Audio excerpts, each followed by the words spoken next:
بەڕێزان دووبارە سڵاو کاک سعدی گەڕانەوەی ئەو چەند کادرە عاجزەی یەکێتی لە شاری هەولێرە جارێکتر بۆ ناوی یەکێتی و قسەش لەسەرەوە کرێت کە بورهان سعید سۆفی ئەبێتە بەرپرسی ماڵبەندی سێ یەکێتی لە هەولێر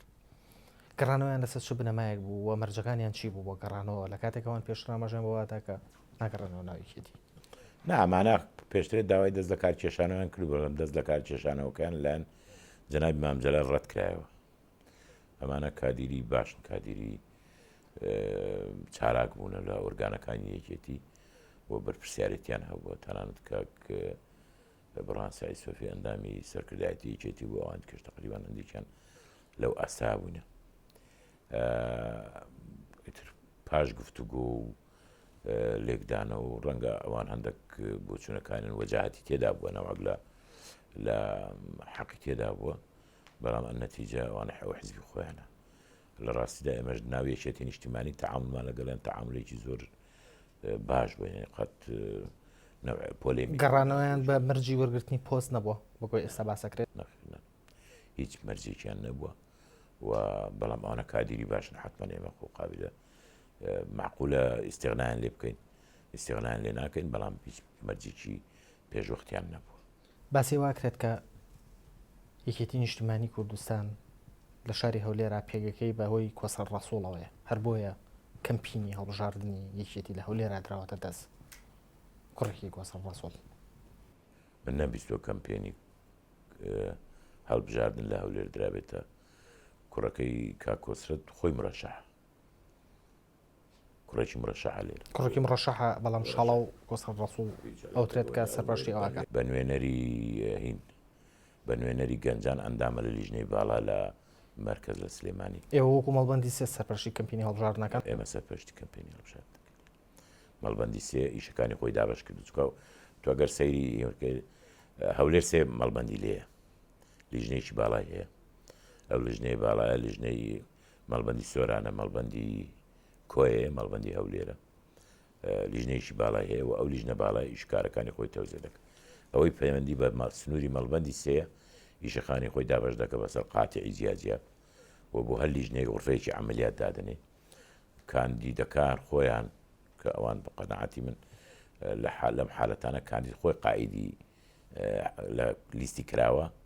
کاندید خۆی قائیدی هینە هەڵمەتی هەڵبژاردنە،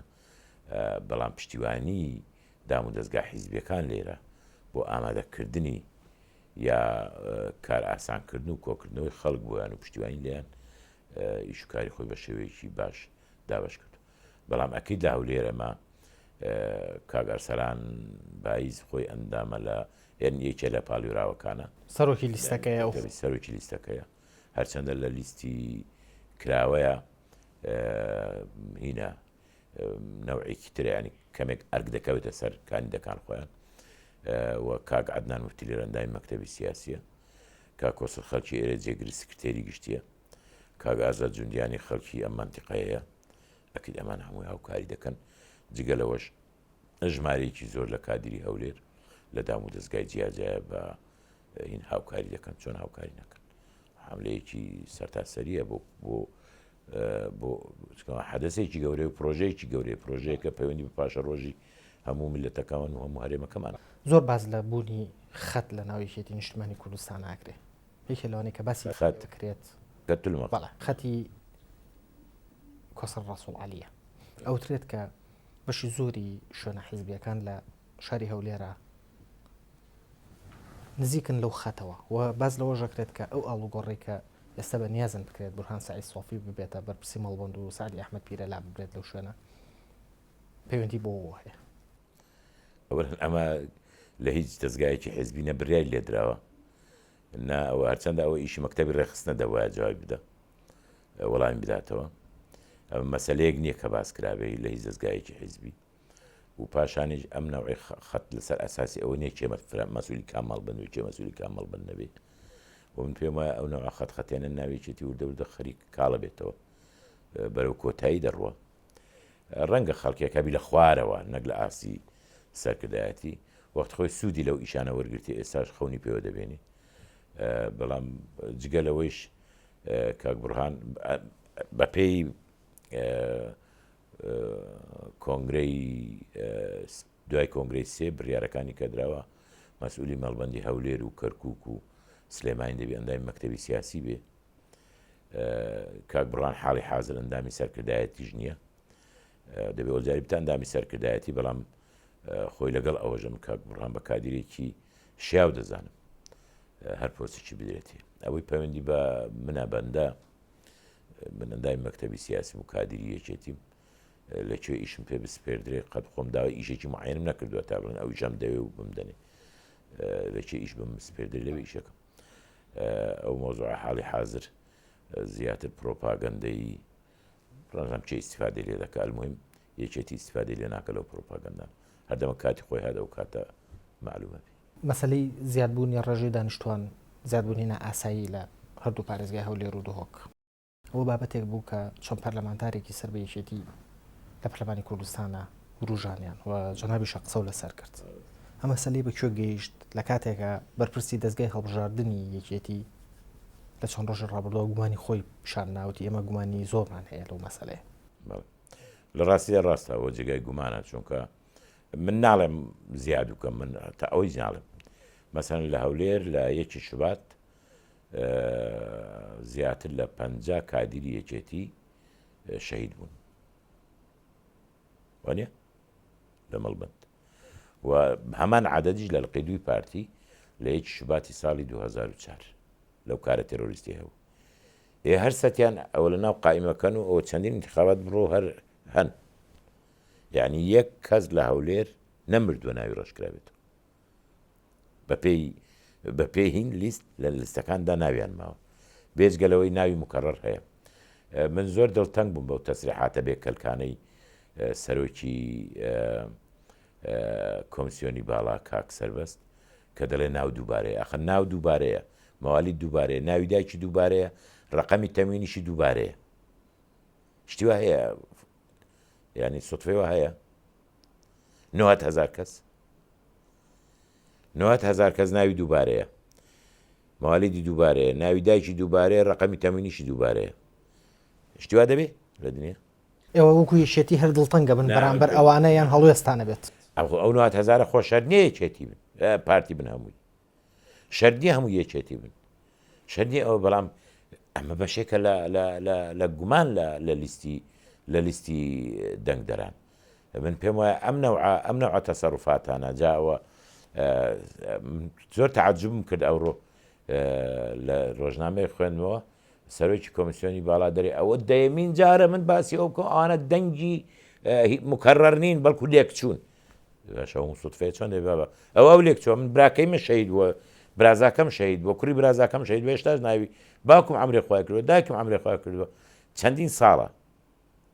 ئێستاش ناوی لە قایمەی لە لیستی دەنگدەران هەیە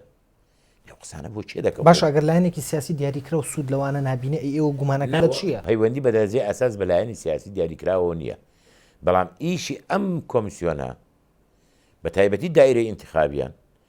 لەبەر ئەوەی بێتوانە ناتوان لیستی دەنگ دەرتەنزیم بکەن لە کاتی خۆی داوای لیستی مردوو بکەن بێن خەریک بن ناوە مکەڕەکان دەکەن ئێستا خۆ کۆمپیوتەر هەیە دیارەوە نازان ئێستا تا ئێستا بە کاربۆن و ماربۆن ئیشەکەن لە کۆمپیوتەر دەتوانی ناوێک کە مکەڕەر بوو دەری بێنی بۆ ئەوی نەڵێن ئیشەکەیان فاشیلە و بیناکراوە لەسەر زانیاریی نادروست و لەسەر لیستێکی نادروست بە پێ و بەدەست دیفاع لەو غەڵەتەی خۆیان دەکەن کەمە کارێکی زۆر خراپە من پێم وایە قەتعاً نابێت لێیان قبوڵ ئێوە نوێنەرتان هەیە لە ئەنجومەنی کۆمیسیارانی کۆمیسیۆنی باڵای سەربەخۆ هەڵبژار ناکەن لە ڕێگەی ئەو نوێنەری خۆتانەوە بۆ فشار ناکەن بۆ ئەوەی کۆتایی بم کێشەیە بێنن بەڕێز کۆمیسیۆن ئەتو ڕەنگە تەرکیبەکەی نەزانی کۆمیسیۆن خۆی وەکو پەرلەمان وایە دائیرەی انتخابات وەکو حکوومەتەکەی ئەوە وایە تێدەگەی و هەموو بڕیارەکانی جێبەجێکردن بەدەست دائیرەی انتخاباتەوەیە پیاوێکە بە ناوی مێقداد شەریف بەڕێز مێقداد شەریفی من پێم وایە نە سەرۆکی کۆمیسیۆنەکە و نەنوێنەرەکەیمەش توانیوێتی بەو ئەندازەیە تەئسیر بنوێنی لەسەر چاکردنی ئەو بارودۆخی کە هەیە ئێمە 4 ساڵ هەڵبژاردنێک دەکەن یەک دنیا پێوە هیلاکە بین ماندوو دەبین بۆ بتە جێگای تانە و تیر و توانج و ڕەخنە لێگرتن بە شتێکی نەزیه و نەجیب بکەین خۆ بۆ ئایندەی هینەکەمان باشە بۆ مقارن دەکەین بە جنوب من ئێستا هینم لایە وەرەقەیەکم لە لای خۆیان ئەڵێن لە غورفەی دەنگ تەزیلکردن غەڵەتی گەورە گەورە ڕووەدا ئەگە نەڵێم غەشەکرێ لەو ئینتخاباتی ئەخیری چۆن ئەماخۆ مەکارێک نییە تۆ بڵێ چاپۆشی لێ بکە ئەگەر چ پەیوەندیشی بە یەکێتیوە نەبێ من هەر پێم وەکو هاوڵاتیەک پێم وایە کارێکی یعنیەوە کاک سادی بوو ڕێنی گومان لەسەر مەسلەی تۆمارکردنی دەنگەکانیش هەیە ممکنە زانی چۆن هەندێکیان بە ناوی تعدادی فەرعی دەکرێت تعدادی فەرعی عادەتەن بۆ هاوڵاتی ناوخۆیە لە کاتی ڕوودانی زلزالێک یان کاریسەیەکی تەبیعی لە ماوەی چەند ساڵێکە جارێک تعدادی فەرعی دەکە بەڵام تعدادی فەرعی ئەمریکی پێ دەرەچێت دەڵێت لە ماوەی مانگێکە ئێعلان نەکرد لە ڕۆژنامەی ڕسمی و لە دایرەکانی دەوڵەت تعدادی فەرعی دەکرێت ئەم تعدادی فەرعیە لە ساڵی 2000 لە هەرێمی کوردستان دەکرێت و نەپساوەتەوە نەبراوەتەوە ئەوەیەکیانە هی دووەم مەسلەی ئەگەر مەبەست لە قسەکەت ئەوەیە خەڵکی غەیری هەرێمی کوردستان هی دەرەوەی عێراقات بێ زۆر تەبیعیە خەڵک لە دەرەوەی عێراق بێت داوای تەجەنوس بکە بێ بە هاوڵاتی بەڵام ئەو ڕێو ڕسمی خۆی هەیە پێویستە بە ڕێگەکانی ڕسمیدا بڕۆ نەک بەلا ڕێدا بڕۆ لا ڕێ نابێت مەبەستی من ئەوە بوو کە لە تۆماری دەنگەکانە لە جاکردنەوە لە فەرزی دەنگەکانە ئێوە گومانتان لەوەش هەیە ناو مەسلەی گومان نییە بەڵام تۆ ئێستا کە ئەوان باشترین شت ئەوەیە بۆ مدیری مەحەتە مدیری مرکز مدیری تعریفە نوێنەری حیزبەکان وەکردن ئەوان لە بینی خۆیاندا بەشکرد ئەوانی کە منافسە یەکتری دەکەن یعنی تەبیعی ئەوە بەڵام ئێستا کە ئەگەر تو اعتیماد بکەی لەسەر مامۆستا و لەسەر مدیری مەکتەبوانە ڕەنگە هەموو بکەوێتە حیزبێکی معەیەن ئەوەیەکیان هی دووەم مەسلەی پارێزگاری لە بنکەکانی دەنگدان پارێزگاری لە بنکانی دەنگدان پێویستە جیهەتێکی نیوترال بن کە پارێزگاری لە بنکانی دەنگان نابێ بتە بەشێک لەوانەی کە شەڕی یەکتری دەکەن لە مۆزە یان منافەسە یەکتری دەکەن لە ئینتخابات ئەگە وشەی شەڕ بەکارنێنم ئێمە ئەکید نیازیان وا بوو کە هەموو سندوقان بگوازنەوە بۆ مەسەلا هەموو سلێمانی بگوازنەوە هەموو محافەزەی سلێمانی بگوازنەوە بۆ ناو سلێمانی ێ باش تۆ تا لە کەلارەوە سندوقێک دەگەینی سلێمانی یا لە پێنجوینەوە یا لە هەڵشۆوە ئەیبێ بۆ سلێمانی نوێنەری 39 حیزب بە دوایەوە ڕاکە هەر 100 دامی لێ دروست دەبێ بێزگەلەوەی کە ئیمکانی ئەوەیە سندوقانە بگۆڕن ئەو ترومبێلە بسووتێ یعنی ئەوانە هەمووی تێدایە پێم وایە دنیایەک گومان لە گشتی پرۆسەکە هەیە بە تایبەتی لە ئیجراعاتەکانی کۆمسیۆن وەری دەگرێت یا لەو ئیجراعاتانی کە کۆمسیۆن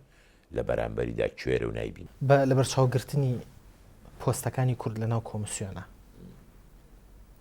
ئێوە وەکویەکێتی پێتان وایە ئەو لایەنەی کە زیاترین زیانی بەرەکەوێ لە هەموو ئەو گومانانەی کە باسیەکەن لە کوردستانە چ لایەنەکە هیچ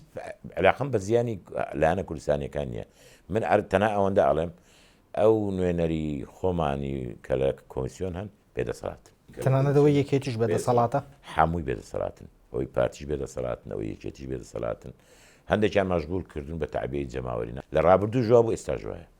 کورد لە کۆمسیۆنی باڵا دەسەڵاتی نییە لە سەروبەندی ئەو ڕێکەوتنی 29 حوزەیرانەکە لە نێوان پارتیەکێتیاکرا لەسەر مەسەلەی دەستوور ڕێگەاندنەکانی ئۆپۆزیسیۆن زاراوەیەکی تریان هێنایەنە و زاراوەکانەوە کە باسییان لە بەڵێکی دەست ڕۆیشتوو ئەکرد لە ناو مەکتەبی سیاسیەکێتیە توانی پێم بڵیت سعدی ئەحمەد پیرە لۆ باڵا دەست ڕۆیشتووە یان لە دەروەوە باڵا دەست ڕۆیشتووە نا الحەمدوللا ئەوەی ئەوان ناوێنە و نای منە نەهێنابوو بەڵام من پێم وایە لەوێش غەڵەتێکی گەورە دەکەن وم پێم وایە ئەمە یەکە من وتم لە سەرەتا وتم بوون بە ئۆپۆزیسیۆنی یەکێتی وە لە ناو یەکێتیش هەوڵی ئەوە دەن مەسەلەکان بە شەخسی بکەن ئەخباڵی دەستڕۆیشت و چه عەلاقە مۆزەیە بەڵام ئەگەر تۆ باسی پەرلەمانی کوردستان بکەی بێ مناقەشەی یاسایە بکەی بە تایبەتی ئەو مۆزوعی دەستوورە ناکرێت ئەو مناقەشەی بەبێ سەرۆکی پەرلەمانی ئێستا بکەی وانە دەکرێت بۆ ئەندامی مەکتەبی سیاسی یەکێتی نیشتیمانی ناوی دکتۆر ئەرسەلان بایزە ئەگەر پێت وایە باسی پێشینەی ئەو مناقەشەیە بکەیت ناکرێت سەرۆکی پەرلەمانی پێشوو بانگ نەکەی کە ناوی عەدنان موفتی و ئەندامی مەکتەبی سیاسی یەکێتی. ئەگەر بتەوێ کاربەستانی حکوومەت بەشداری بکەیت کۆسەر دەسوول دەبی بەشداربی جێگری سەرۆکی هەرێمە، دکتۆر بەرهەم دەبی بەشداربی کە هینە کە جێگری سەرۆکی هەرێمە و سەرۆکی حکوومەتی پێشووە. ڕەنگە عیماد ئەحمەد بانکەن جێگری سەرۆکی حکوومەتە کاگنەی سەر. بەڵام ببوورە قسە ئێمە لەسەر یەک ڕێکە لە نێوان مەکتەبی سیاسی. ئەوانە جیا لە پۆستە حیزبیەکانیان پۆستی ئیداری باڕیان هەیە لە وڵاتە کە بەنەوەیەک لە نەوەکان معنین لەو ئیشە، یا لە ڕووی یاسایی داڕشتنی یاساکانەوە یا لە ڕووی جێبەجێکردنی یاساکانەوە، یعنی یان لە پەرلەمان یان لە حکوومەتن. ئەمانە بکە بەشداری دەکەن بەو سیفەتانە بەشداری دەکەن. جا ئەو بکەی ئەگەر یەکێک ڕێیسی پەرلەمان چوو بەشداری کرد ئەو لە زمانی باڵی دەستڕۆیشتووە کۆسەرە دەسوول چوو بەشداری کرد لەبەر ئەوەی دەستڕۆیشتووە لە ناوێکێتی من پێم ئەو بە هەڵەت چوونێکدا هەیە لە مۆزوع. ئەو شەوەی کە ئەو ڕێکەوتن نامەیە واژوو کرا هەموو مەکتەبی سیاسی یەکێتی ئاگاداری ڕێکەوت نامەکە و ناوەڕۆکەکەی بوو. نابەڵام ئێمە پێشوەخت کۆبوونەوەیکی هینمان هەبوو، کۆبوونەوەیکی سەرکردایەتیمان هەبوو تەنانەت لە سەردەمی لە مانگی پێنجەوە ئەو کۆبوونەمان وا بوو کە ئەگەر نەگەیشتنیەک ئەمە دروشمی سازان ماکرد، ئەگەر لەو فترێ نەگەیشتن سازان گەڕانەوەی تێدا نیە، چونکە ئێمە مادەم دروشمی سازان پشتیوانێکی خەڵکی زۆر هەیە لە مەسەلەی سازان پێویستە کارێکی وا بکەین ئەمە نەپسرێتەوە فرسەتێکی بدەینێ خۆ ئەگەر پێویستی کرد هینەکەی کاگمەسوول درێژ کرێتەوە ئێمە مانع نەبین. ئێوە مانعتان نەبوو؟ عیلاجی ترمان نەبوو یانی. بەڵێ ببوورە، بەڵام پرسیارەکەی من ئەوە بوو کە ئایا لە ئیمزاکردنی ئەو ڕێکەوتن نامەیە هەموو مەکتەبی سیاسی یەکێتی ئامادە بوو ئاگاداری بوو؟ ئێمە کارگێڕمانەیە جێگری بەڵام لەو کاتەیە کارگێڕەکەشان لە سەفەر بوو. کێ بوو کارگێڕەکەمان لە سەفەر؟ مەلا بەختیار لە فەڕەنسا بوو. باشە بەڵام خۆ ڕێی وەرگیراوە قابل ڕێی وەرنەگیرا، ینی تەنها تەنها ڕێی کارگێڕ و جێگرەکانی سکرتێری گشتی وەرگیراوە، ڕێی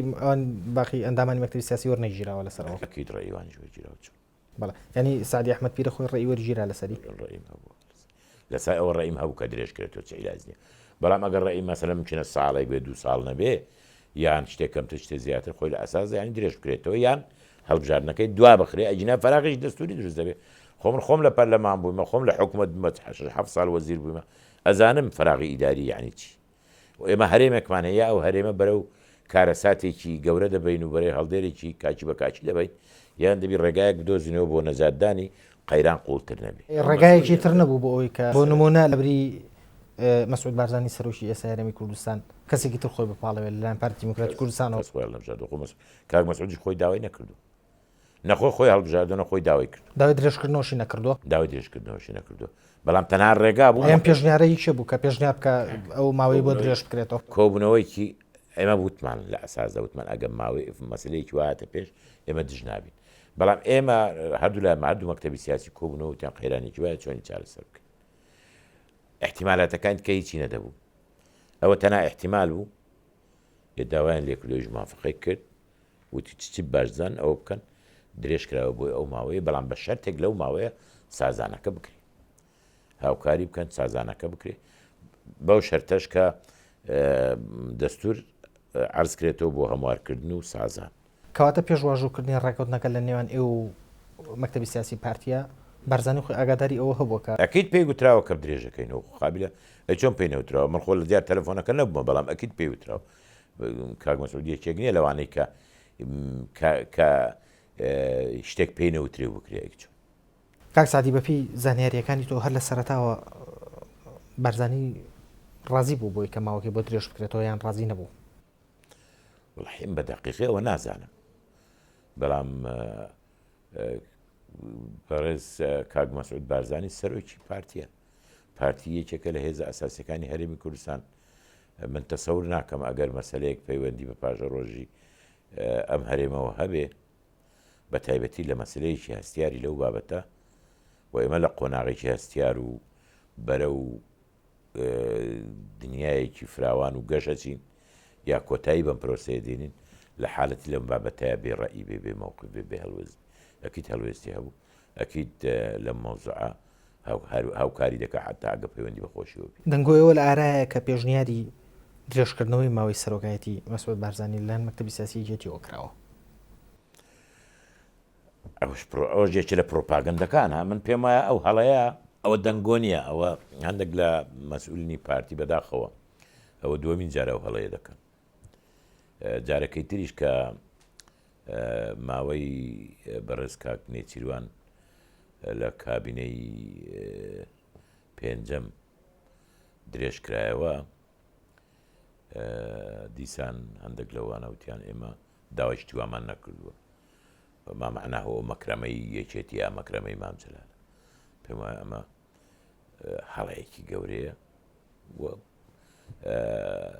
شتێک بێزەوقیشی تێدایە. ئەو جارەش لە هین عینی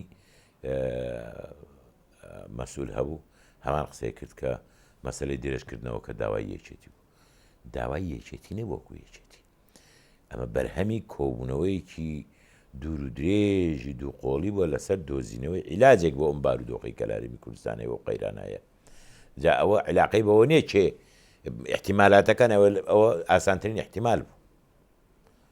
ئەگە بڵێ ئەوە یەکێتیەوە پارتیەوە تەنا بۆ کەسانە باشە کە بیانێ پرۆپاگەندەی پێ بکەن نانوماستی پێ بخۆن من ئەزانم ئێستا هەندێک لە برادری پارتی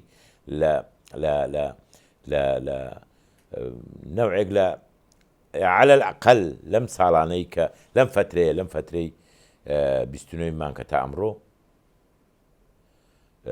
لە بەشێک لە تەسریحاتەکانیان هاوکار بوون لەگە پرۆپاگەندەکەی گۆڕان لە جیاتی ئەوی پشتیوانی لە هەڵوێستی یەکێتی بکەن هاوکار لەگە پرۆپاگەندەی گۆڕان بۆیە کادری یەکێتی لەوە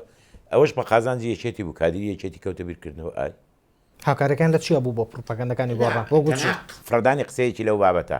وەڵا ئەوە دەست پێشخەری یەکێتی بوو ئێمە داوامان نەکرد وەڵا ئەوە مەسلەی گەڕانەوەی دەستور و نەگەڕانەوە کەی باسی گەڕانەوە کرا و کەی باسی نەگەڕانەوە کرا باسی ئاموارکردن و سازان کراوە ئەزەم سوالی ئێمە لەسەر گەڕانەوە و نەگەڕانەوە نەبووە سوالی ئێمە لەسەر سازانی دەستور بووە و ئەوەش کرا سازانی ئێمە لەسەر هەموارکردنەوە بی ئەوەش کرا سازوان داوای ئێمە ئەوە بوو کە بەڕووی پەرلەمان بکرێتەوە ئەوەش کراوە غەڵەتەکە لەکوێیە بەڵام ئەوان لەو مۆزوعە نییە باهین هەندێک لە ئەندام پەرلەمانەکانیان بە قەنەعاتی من بەڵێ بە تەواوی لە خزمەتی ئەو پرۆپاگەندەی گۆڕان بووە لەو فترەیە ئەگەر لە حاڵەتێکا لە دەروی پەرلەمان سازان لەسەر دەستور کرا ئەو سازانێکی ئێوە باسیەکەن بەڵام پارتی ئامادە نەبوو بیگەڕێنێتەوە بۆ پەرلەمان هەڵوێستی ئێوە چیە بێوەکو یەکێتی ئەو سازان نییە ئەخر یعنی چی سازان و نەگەڕێتەوە بۆ پەرلەمان خۆی بەڕوونە سیاسیەکان لەسەری کۆ ببنەوە ڕێک بکەون و پاژەوە بخرێتە ڕاپرسیەوە ئەسەن لە خوتبەکەی کاک مەسعود لە نامەکەی کاک مەسعود لە هەموو ڕێکن نامەکە دەرێ بەرەو ڕووی سەرۆکایەتی پەرلەمانی داهاتوو بکە کام کارە هەڵسێ یعنی خۆی دەستە ناو پەرلەمان سەرۆکی پەرلەمان خۆی ئەندامی پەرلەمانە و نوێنەرایەتی پەرلەمان دەکە لە بینی دوو کۆبوونەوەی پەرلەمان ئەو 11 کەسن سەرۆکی پەرلەمان و جێگری سەرۆکی پەرلەمان و سکرتێری پەرلەمان نوێنەرایەتی پەرلەمان دەکە لە بینی دوو کۆبوونەوەی پەرلەمان حاڵی بووی ئەو چ معنای هەیە وڵا دەگەڕێتەوە پەرلەمان دەستە لای سەرۆکی پەرلەمان بەڵام ناسە ناو پەرلەمان دەستی چۆ خۆ سەرۆکی پەرلەمان لە هیندانە نیشتو لە قاوەخان دانیشتووە لە ناو پەرلەمان دانیشتو بەڵام جاری پێش و تۆر ئەرسەلان بایز لە دەروی پەرلەمان لەگەڵ لایەنە سیاسەکان هەرواش دەبێت ئەرسەلان بایزی سەردانی ئەرسەلان بایز بێ هەر سەرۆکێشتری پەرلەمان بێ دەچی سەردانی مەکتەبی سیاسی حیزبەکان دەکە مەکتەبی حیزبەکان داعوەت دەکە بۆ ناو پەرلەمان قسەیان لەگەڵ دەکە بە جەمع و بە مفرەت قسەیان لەگەڵ دەکە بۆ ئەوی بۆیان ڕوون دەکاتەوە بارودۆخەکان ڕوون دەکاتەوە ئەکیت هەموو لایەنێکمان هاوکاری دەکەن لەو بوارەدا کاتی بەڕامەکەم زۆر کەمی ماوەکو دووە پرسیار باز لەوە ئەکرێت کە بە پێی پێڕەوی ناوخۆی یەکێتی پێویستە لیستی کاندیدەکانی یەکێتی بۆ هەر هەڵبژاردنێک بە ئەنجومەنی ناوەندا تێپەڕێ و هەڵسەنگێنرێت بەڵام ئەوترێت کە ئەم کاندیدانی ئێستا ئەم لیستەی یەکێتی بۆ هەڵبژاردننی پەرلەمانی کوردستان نەچۆتە ئەنجومەنی ناوەند بەڕاستی من متابعەوەم نەکردی ئەو بابەتەم نەکردو و من ڕخنەی ڕسمیش نەمبیستووە لەسەر ئەم مەوزوعە چینە باسکرابێ من چینە قسەی لەسەر کرابێ بەڵام من نەمبیستووە نازانم لە ڕووی پەیڕەوە سەبارەت بەم مەوزوعە بە تایبەتی چۆنە ئایا لیستی پەرلەمان نووسراوە کە ئەچێ بۆ ئەنجومەنی ناوەند و تەزدێب کریا نەکری من بەلامەوە ئەمە مەسلەیەکە چینە ئەنجومەنی ناوەند حەق خۆیتی دیفاع لە دەسەڵاتەکانی خۆی بکە بەڵام بۆکوتم متابعی و مۆزوعم نەکرد.